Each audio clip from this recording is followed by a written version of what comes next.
much. Thank you for those words. Now we have Representative Carlos Guillermo Smith.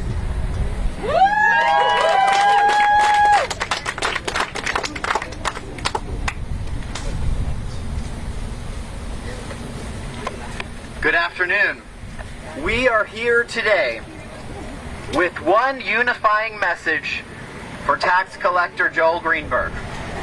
And that message is that it is time for him to apologize, for him to acknowledge his words, for him to focus on his job of collecting taxes, not dividing the residents of Central Florida. And if he cannot do that, then it is time to resign. This all started because Tax Collector Joel Greenberg asked a question that I am ready to answer. The question was, what benefit has Muslims brought to society? Well, I'm here to tell you a story from my vantage point. And that is from the vantage point of how this community in Central Florida responded after the tragedy at Pulse on June 12, 2016. I'll tell you what I saw. I saw Muslim leaders from around Central Florida who stood in lines, who were wrapped around buildings so that they could donate blood to their fellow Americans who were dying in hospitals. I saw Muslims who were in hospitals, who were consoling families, and we saw imams who were embracing mothers and fathers whose sons and daughters were murdered by hatred. We saw Muslims, we saw the Jewish community, we saw the Christian community, we saw straight people, we saw LGBTQ people, we saw men and women, and we saw every single person in Central Florida came together to say one message, loudly and clearly, and that was that love conquers hate. That is who we are in Central Florida.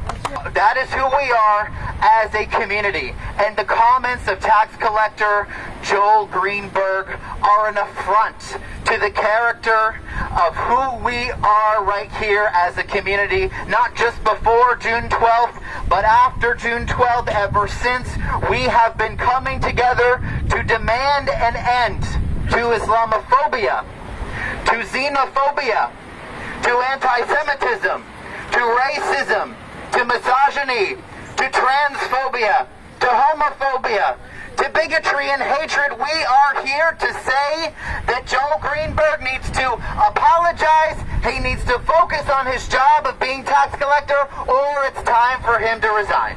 And if he won't do it, we need our state leaders like Governor Rick Scott to step up and make him resign.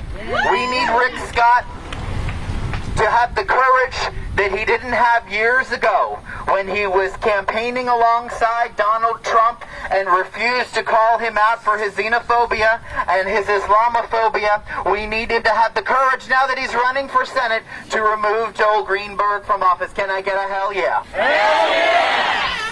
Are we united against hatred and bigotry? Hell yeah! Are we united against anti-Semitism? Hell yeah! Are we united against Islamophobia and xenophobia? Hell yeah! Are we united against homophobia and transphobia? Hell yeah! Are we united against misogyny? Hell yeah! We are Orlando United. Thank you for being here. Thank you very much for those powerful words.